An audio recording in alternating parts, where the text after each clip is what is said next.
주간 평안하셨습니까? 건강하시지요? 그래요. 가을인데도 한낮의 열기가 만만치가 않습니다. 그렇죠? 그래서 올해 아마 벌써부터 걱정하시는 분들이 많으세요. 제가 아까 말씀드린 것처럼 배추가 어떻게 되었다, 이삭이 어떻게 되었다, 벌써부터 그렇게 염려를 하시고 걱정을 하시는데 맡기고 살아가는 우리 성도 되기를 주님의 이름으로 축원합니다. 우리 그런 의미에서 또 옆에 계신 분들 앞뒤로 인사하실 때 오늘도 하나님께 맡기고 살아가는 인생이 됩시다. 한번 인사해 보겠습니다. 시작. 오늘도 하나님께 맡기고 살아가는 인생이 됩시다. 예. 오늘은 우리의 인생을 어떻게 경영해야 하는가에 대하여 말씀을 나누고자 합니다. 주전자에 물을 끓이면 수증기가 발생하면서 그 뚜껑이 들썩거리고 때로는 뚜껑이 밖으로 이렇게 던져지는 그러한 힘을 우리가 보게 되지요. 산업혁명이라고 하는 것이 바로 이 수증기를 이용하여 기계를 돌릴 수 있는 원리와 또 새로운 기계들이 발명되면서 시작되어졌습니다. 새로운 기계가 발명되고 또 공장이 세워지고 과학과 기술이 발달함에 따라서 전에는 잘 몰랐던 분야의 학문까지도 발전하게 되었는데 그 가운데 하나가 바로 경영학이라는 학문이죠. 과거에는 어땠어요? 전쟁에서 승리하는 그 장군, 군인들을 사람들이 기억했어요. 그렇죠? 또 남이 가지지 못한 그런 기술, 손재주가 좋은 사람들, 또는 과학자나 예술가들을 사람들이 주목하고 그들에게 관심이 있었어요. 지금은 어떠합니까? 지금은 훌륭한 기업가, 경영가의 사람들이 주목하고 있는 거죠. 아무리 큰 공장을 세우고 큰 기업을 이끈다고 해도 올바른 경영이 이루어지지 않는다면 그 기업이 무너지고 말아요. 여러분 어디가 부도가 나가지고 누가 인수했고 누가 합병이 되었고 그러한 것들 우리나라 역사를 봐도 많이 일어나고 있잖아요. 이 경영이 잘못되어지면 자기만 손해보는 것이 아니라 그 회사의 모든 직원들의 가족들, 또 그 사회와 국가에 큰 영향을 미치는 거예요. 그래서 성공한 사업가들의 그 경영 철학에 대하여 더 많이 알고 배우고 공부하는 사람들이 더 많아졌다는 거예요. 애플의 창업자 스티븐 잡스라는 사람, 지금은 세상 떠나서 우리와 같이 살 수가 없는 그러한 존재가 되었죠. 그의 경영 철학을 보면 크게 9가지의 원리가 있었다고 그래요. 제가 잠깐만 소개해드리면, 첫째는 그는 직원들의 능력을 중시했대요. 그래서 연령이나 성별이나 특히 인종에 관계없이 능력 있는 사람을 세웠다. 둘째는 고객은 내가 무엇이 필요한지 잘 모르기 때문에 우리가 필요한 것을 만들어서 제공해 주어야 한다, 이렇게 생각했대요. 그러니까 우리의 사고방식하고는 역시 달랐어요. 우리는 어때요? 필요한 것을 구입하잖아요. 그런데 그 사람은 필요한 것을 만들어 가지고 사람들에게 소개했다는 거예요. 그러니까 그게 사람들에게 관심을 갖고 그게 이윤으로 이렇게 창출되게 되었다는 거죠. 또 세 번째는 혁신은 다른 단계에서 나온다라고 강조했대요. 이 말이 무엇인가 하면 예전에는 그랬잖아요. 컴퓨터를 하나 만들면 그 다음번에는 그것보다 조금 더 빠른 거, 그 다음번에는 그것보다 조금 더 빠른 거, 이렇게 단계별로 발전했잖아요. 그런데 이 사람은 어떻게 생각했냐면 컴퓨터에서 스마트폰이라고 하는 새로운 장르를 만들어낸 거예요. 그러니까 단계별로 발전하고자 했던 그동안의 생각을 다 무시하고 새로운 단계를 자기가 만들어 버린 거예요.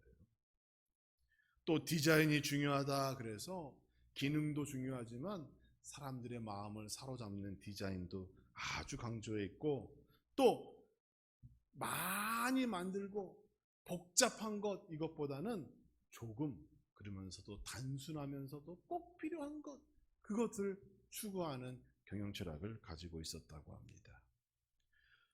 여섯 번째는 큰 도전으로 큰 업적을 이루고자 했어요.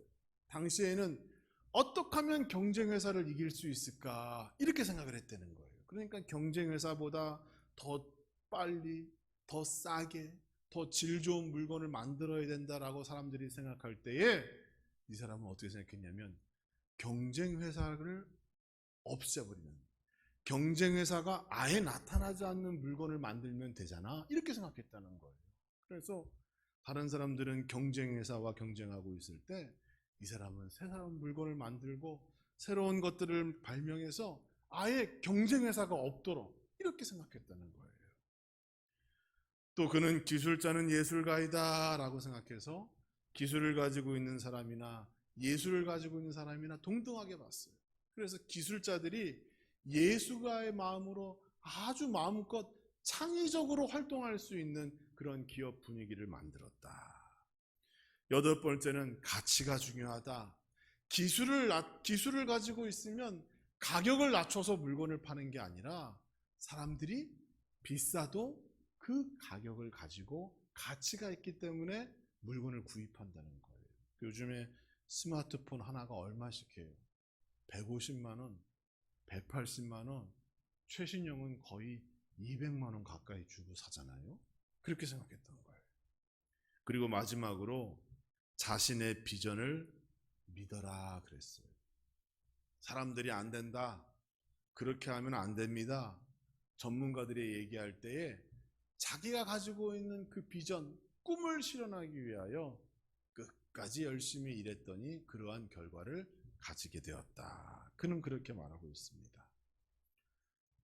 보통 사람이 아니죠. 우리는 그렇게 못할 것 같아요. 우리는 이런 걱정 저런 걱정 뭐 여러 가지 복잡하게 생각하다 보니까 아무것도 못하고 그냥 그렇게 평범하게 살아가는 것은 아닐까 생각해 봅니다.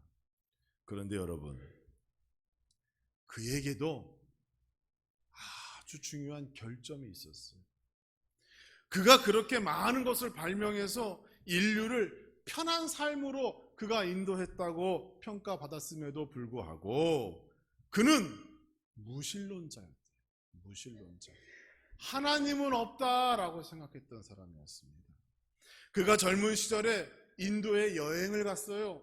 인도에 가서 거기 있는 사람들과 어떤 참선의 시간을 가졌대요. 명상의 시간을 가졌대요. 그때 그가 깨달은 것은 무엇인가 하면 세상은 훌륭한 명상가를 요구하는 것이 아니라 에디슨 같은 발명가가 인류에 더 큰 기여를 한다라고 생각을 했다는 거예요.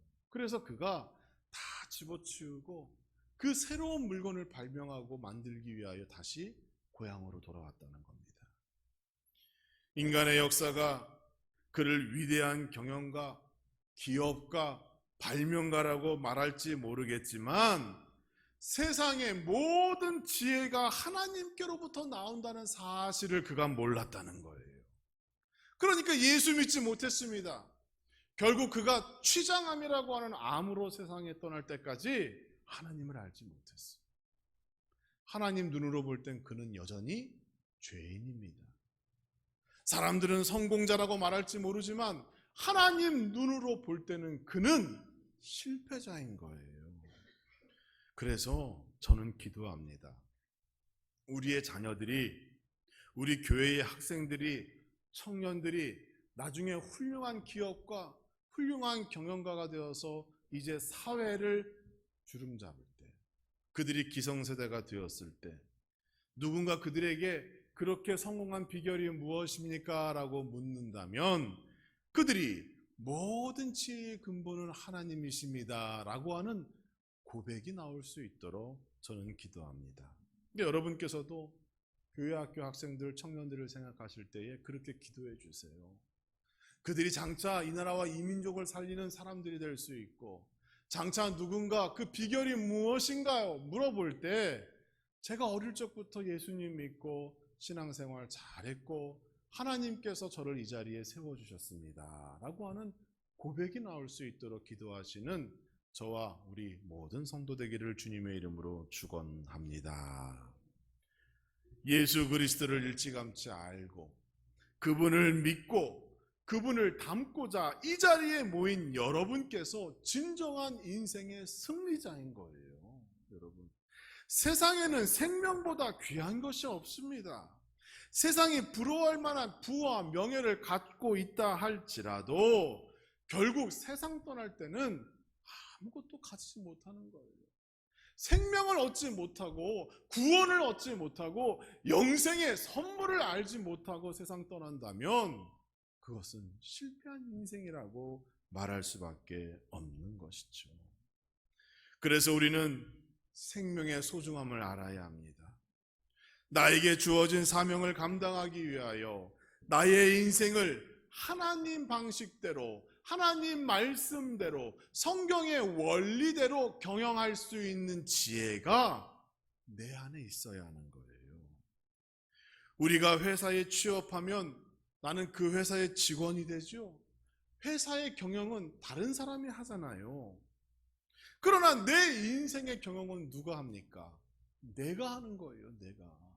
내가 책임지는 거예요. 다른 사람이 내 인생을 대신 살아줄 수가 없습니다. 무엇보다 그 경영의 결과가 바로 나에게 있다는 것을 우리는 명심해야 합니다. 어떤 사람은 성경에 기록된 약속된 축복을 받으며 그것을 누리며 살아갑니다. 그 삶이 천국과 같아요. 그런데 어떤 사람은 같은 교회 안에 있으면서도 항상 힘들다 그러고 항상 죽겠다 그러고 항상 아프겠다고 그래요. 삶이 천국과 관계가 없어요. 왜 그럴까요? 자기 인생의 경영을 성경의 원리대로 이루지 못하기 때문입니다. 기업의 경영은 돈을 어떻게 벌 것인가, 쓸 것인가의 목적이 있어요. 그러나 우리 그리스도인의 경영은 내 인생을 어떻게 쓸 것인가의 문제입니다. 기업의 경영은 이윤과 이익을 만들어내는 데 목적이 있지만 우리 그리스도인의 경영은 생명과 천국을 얻고 그것을 유지하는 데 목적이 있는 거예요. 이게 시작도 다르고 결과도 다른 거예요. 그러므로 우리는 하나님께서 원하시는 인생의 경영을 이루어야 합니다. 하나님께서 원하시는 인생이 무엇인지 알아야 하고 하나님께서 귀하게 여기시는 것, 그것이 무엇인지 알아 우리의 인생이 그저 시간만 흘러가는 헛된 인생이 되지 말아야 하는 것이죠. 우리 하나님께서 무엇을 원하시는가요? 우리 하나님께서는 생명을 원하시는 겁니다. 하나님께서 원하시는 그리스도의 경영은 그래서 오늘 본문의 3절의 말씀을 보시면 이렇게 나와 있지요. 너의 행사를 여호와께 맡기라. 그리하면 네가 경영하는 것이 이루어지리라. 이렇게 말하고 있어요. 하나님께 맡기는 것으로부터 그리스도인의 경영이 시작되는 거예요. 하나님께 맡기는 것으로부터 내 인생의 승패가 달라진다는 것을 말하는 겁니다. 우리가 왜 교회 안에 있을 때와 교회 밖에 있을 때 그 삶의 모습이 다를까요? 여러분 지금 표정을 보면 천국의 그 천사와 같은 표정이에요. 행복해요. 그런데 교회 밖에 나가면 그렇지 않아요. 얼굴에 근심이 있고 슬픔이 있고 뭔가 골똘히 생각하고 그렇게 시간을 보낼 때가 많지요. 그런데 여러분, 예수님께서 마태복음 13장에서 비유로 하신 말씀이 있어요. 가시밭에 떨어진 씨앗이 열매를 맺지 못한다라고 말할 때 그 뜻이 무엇인가요? 라고 하는 질문에 세상의 염려와 재물의 유혹 때문에 씨앗이 열매 맺지 못하는 것이다. 이렇게 말했습니다.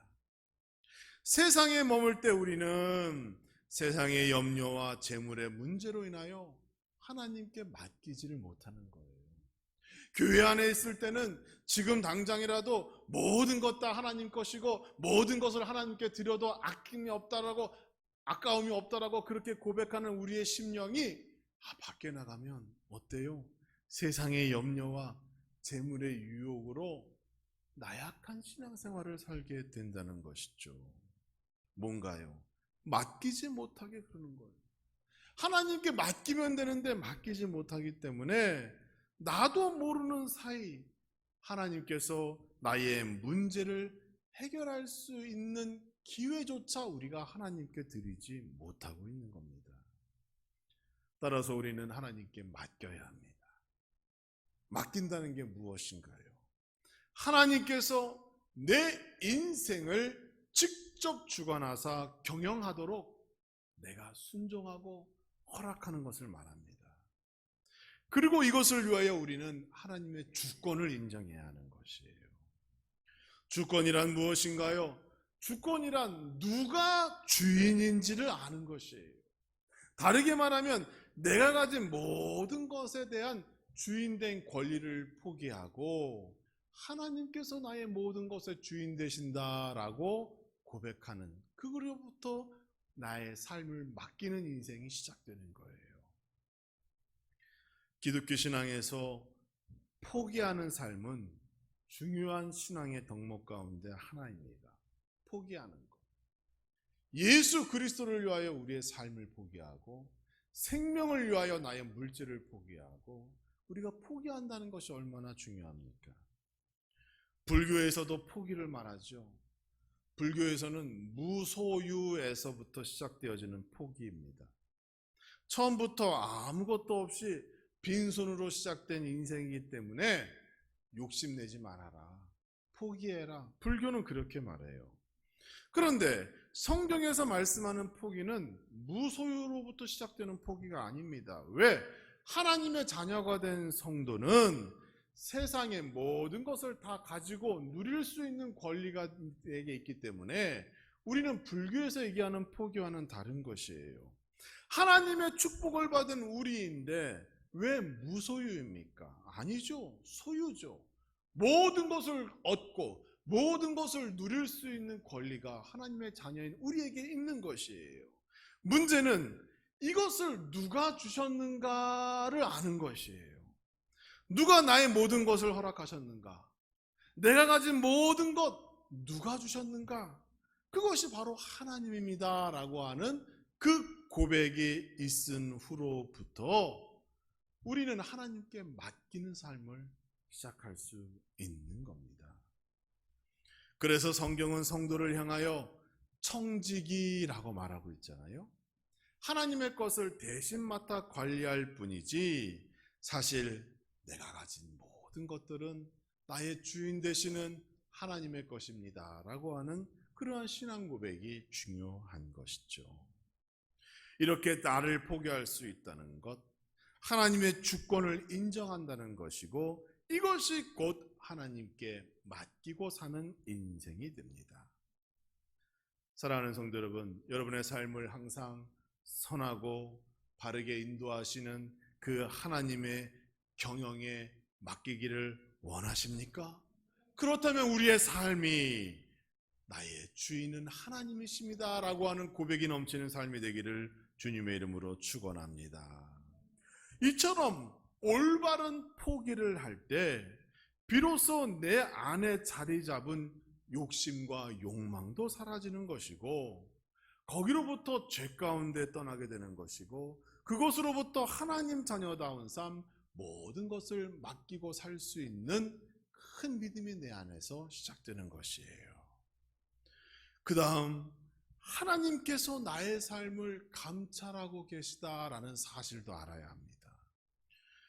우리가 지금 3절의 말씀을 읽었는데 2절의 말씀을 보면 이렇게 나와 있습니다.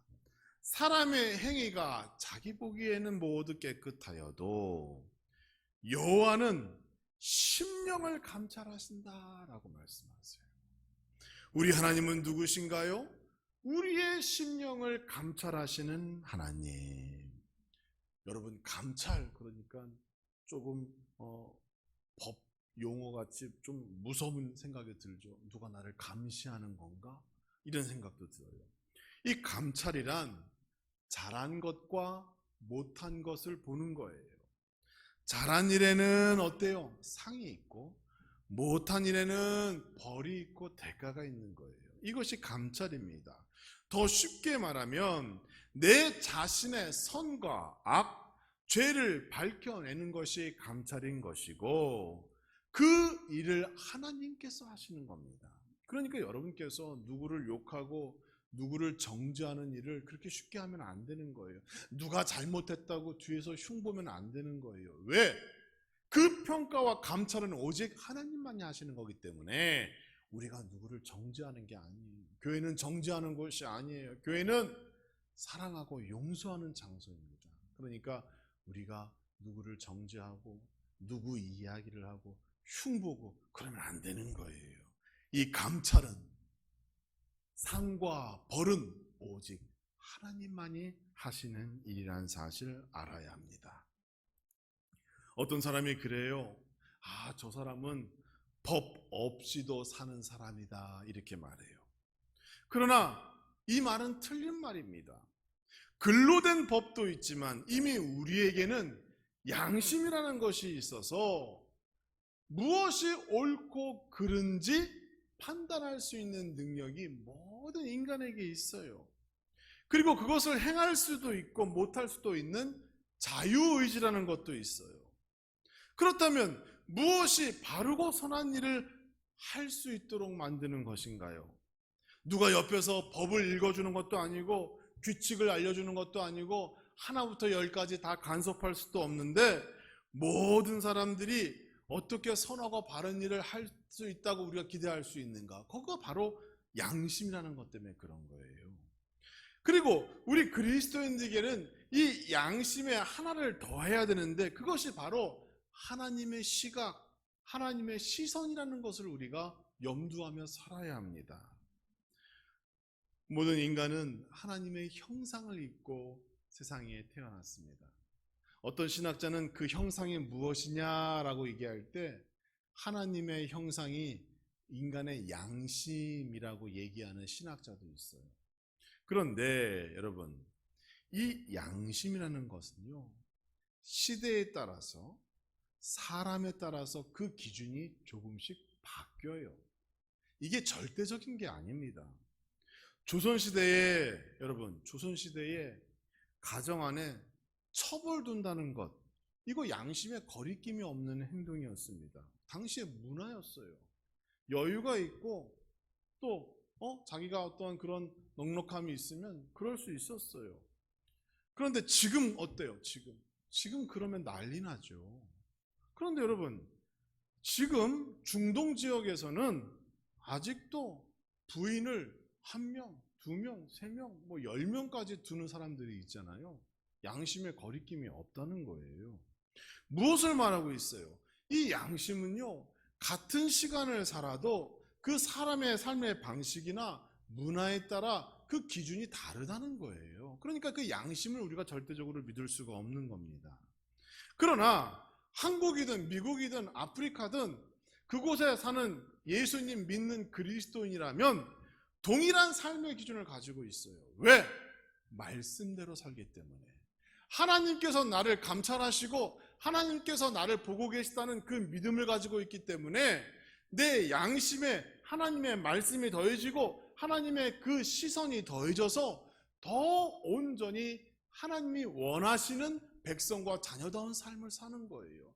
도덕과 윤리적인 삶을 뛰어넘는 모습을 보이는 겁니다. 모든 인종과 지역과 시간을 초월하여 그것을 말해주고 있다는 거예요.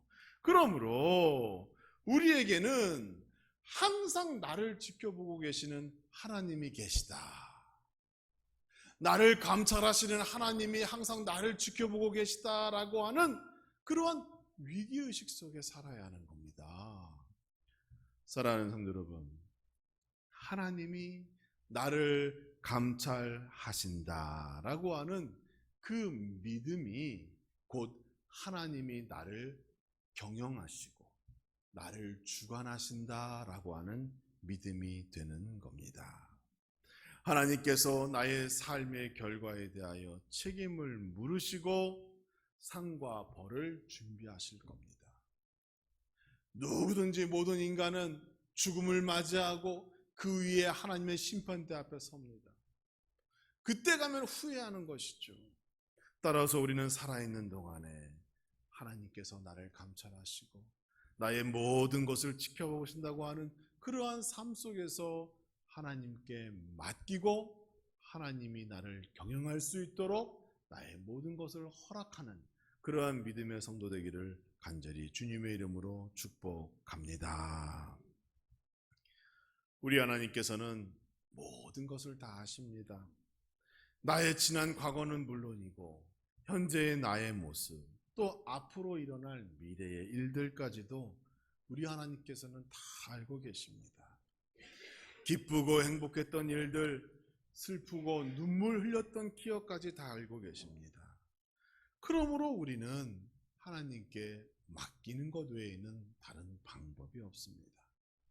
나의 모든 것을 다 알고 계신 그분께 내 인생을 경영할 수 있도록 나를 포기해야 하는 것이고 그대로 믿고 맡길수 나는 안전하다, 나는 행복하다, 나는 성공할 수 있다라고 하는 믿음을 가져야 하는 것입니다. 믿고 맡기는 거니까 이제 나는 모든 것을 다 이제 떨궜다, 내 짐은 없다 이렇게 생각할 수 있어요? 그렇지 않습니다. 믿고 맡긴다는 것은 오히려 나의 삶에 최선을 다하여 열심히 살아야 한다는 것을 또한 얘기하는 거예요. 하나님께 믿고 맡긴다는 것은 나의 삶을 방관자적인 입장에서 쳐다보는 것이 아니라 더 열심히 주어진 직분과 사명을 감당하면서 하나님께서 나의 수고와 기도의 제목을 이루어 주실 것이라고 하는 믿음 가지고 사는 것, 그것이 바로 온전히 하나님께 맡기는 삶, 하나님의 경영을 이루며 사는 삶인 줄 기억하시기 바랍니다. 올해 농사가 잘 안 된 것 같다고 하소연들 하십니다. 코로나로 인해서 인건비가 올랐다고 말씀하세요. 사람 구하기가 힘들다라고 얘기합니다. 현실이지요. 그런데 이것은 믿음이 없는 사람들이 하는 소리인 거예요.